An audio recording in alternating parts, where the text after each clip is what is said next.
We cannot see the inside of the solid planet Earth. It is opaque, it doesn't let the light pass through it. But we have a way to see inside the Earth. When the earthquakes happen, earthquakes are like the church bell, ringing inside. And if we listen, put our ears on the ground, our devices or sensors can do that, we can see the earthquakes are coming. In this case, in the Reykjanes Peninsula of Iceland, we had hundreds of the earthquakes. We call them swarm of the earthquakes. And when they arrive, you can see them on this distribution map and the time map. And then we can put the depth of them. We know the speed of the sound in the ground and the seismic activity. This is the name for the earthquakes. We can measure the distance from the source to our sensors. And this is what we will see. A rising column of the earthquakes coming near the surface. The function of these earthquakes is to shake the magma. Magma is like ketchup. It needs shaking to flow. We call it non-Newtonian fluid. And when this happens, we have an eruption. This is the moment of eruption.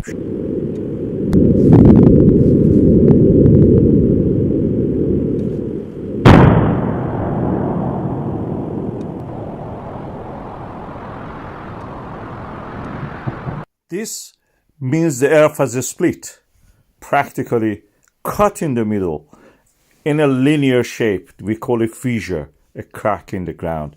And from there, the magma oozes out, flowing toward the lower ground wherever it can. It is under pressure because magma has gas. You see the smoke, that is the gas. And these linear fissures, we call them crack. I have a video about what's the importance of this and what's happening in Iceland and why we say the earth is split in there. And it is followed by a video showing all the earthquakes in the past century. It has a very interesting pattern. What is happening to Iceland, or we should say in Iceland also? It was in the late winter 2021 that we noticed that there is a lot of seismic activity near the capital of Iceland, Reykjavik. The center of this activity was in an area that is shown on this map, as you can see. This is not very unusual, but we are observing that area for a long time. We notice seismic activity. We notice a slight rise in the ground also. And our gravimeters, the devices that measure the gravity, notice that there is a slight increase also, about a slight increase in the amount of the Earth gravity in that direction of this center that you see here. As if something is under there, bulging up gradually, building itself up, gathering material. Is that unusual in that region to have seismic activity? As you can see in this global map, this is a global issue. We have what is called mid-Atlantic ridge in the Atlantic Ocean. We have the same ridges under the sea, on the seafloor, in places like Pacific Ocean, Indian Ocean. These are the places that we have discovered in 1950s and 60s, that the Earth is actually expanding from that region. Earth is made of several plates, as we call it. They are the slabs of the Earth ground, that Earth material, crust material, that are floating on a mantle of the Earth. And now we know that this there is a convection cell where these cells create a motion in the these tectonic plates, as we call them, dragging them into a trench, and then they sink by their own weight into the mantle of the Earth.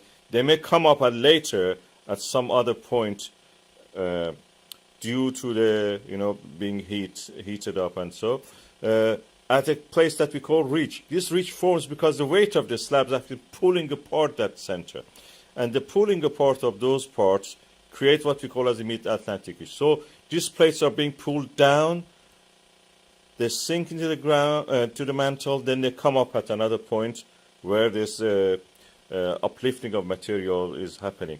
They almost touch the core of the Earth, these slabs, when they reach the deeper mantle.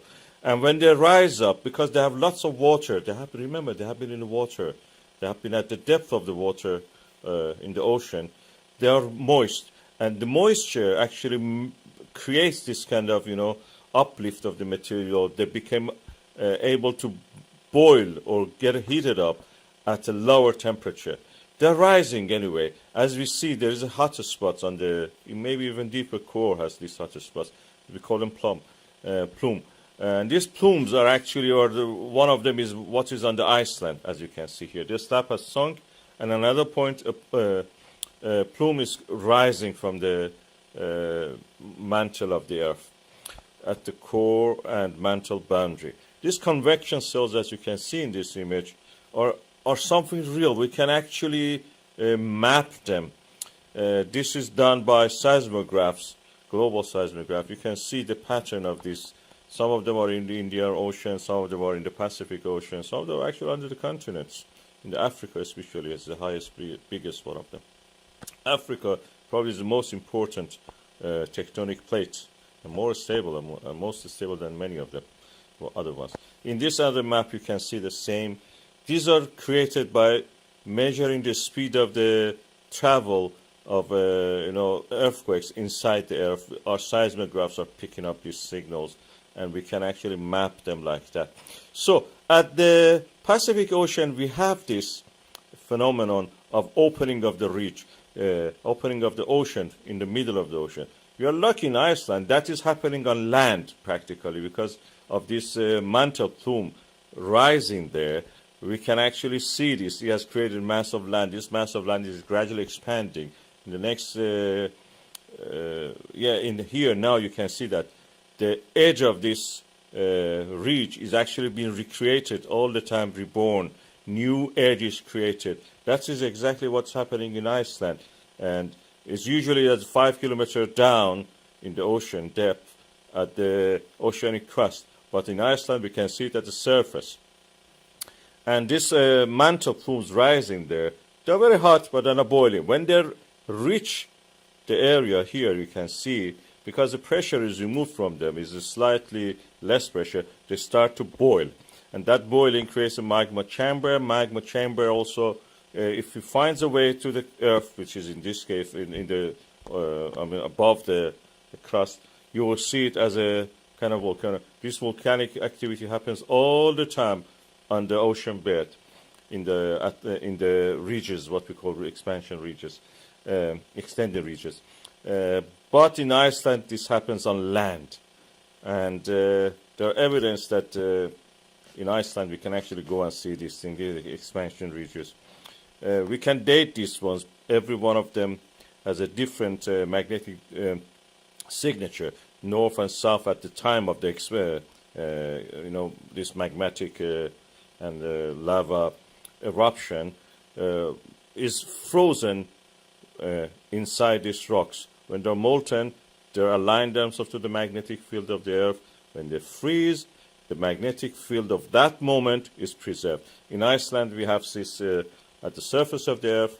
You can see that they're expanding.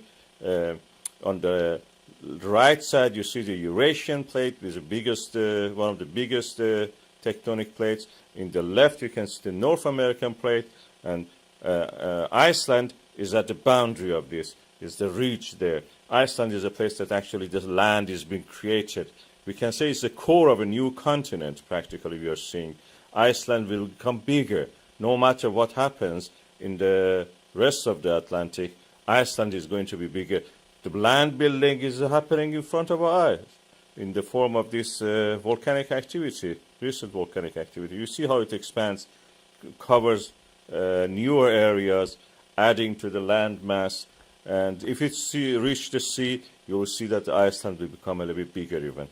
And as the Rift Valley, this is what we call Rift Valley, from the valley you see in the diagonally, from the bottom right to the top left is a Rift Valley, similar to what we have in the Rift Valleys of Africa, or Rift Valleys in the Red Sea, in Palestine, in the Jordan, up to Lebanon and Syria. You can see them also in Ethiopia, down in the Afar Triangle, Eritrea and Djibouti. Also, we have in Europe, in the Rhine Valley, we have that. It's from Switzerland. Can you believe it? From Switzerland to France, Germany, and Netherlands, and the North Sea, we have actually a Rift Valley. is not active anymore, but it exists there. Similar to that, we have it in Iceland. Land masses are being created, as we see in this volcanic eruption, as we see the development of the lava flow going down, covering new land. If it reaches the road, it will cover the road. Internet cable is already covered, part of it. And if it reaches the sea, you will see a expansion, creation of land for Iceland. In this satellite image, you see that when it reaches the sea, that rift, that diagonal valley, is continuation of the mid-Atlantic ridge. This volcano happened like that, added a lot of lava. It seems it's not going to stop. This kind of volcanic activity, because the source of them is deep in the mantle, they will continue for a long time. They will not stop soon. It's not like a Stromboli or Etna or Mount St. Helens that have a little bit activity, then several weeks or months or years will not be active. These are going on for a long time. The source is very deep, is almost endless. The earth mantle is there to supply it with the new magma. So this flood of the lava will continue and will eventually reach the sea, reach the ocean. The flow of lava will cover a vast area. That valley will be covered, and it may even, this fissure, this opening crater be closed. It may start from another point. And eventually it will reach the sea, add to the mass of the Iceland, in a way. This is good because we can actually go and see it. Of course, the land mass being created, but at the same time, the access roads are beginning to become limited. As you can see, the cameras here that we have in Iceland are now surrounded by lava. The maintenance of them is only done by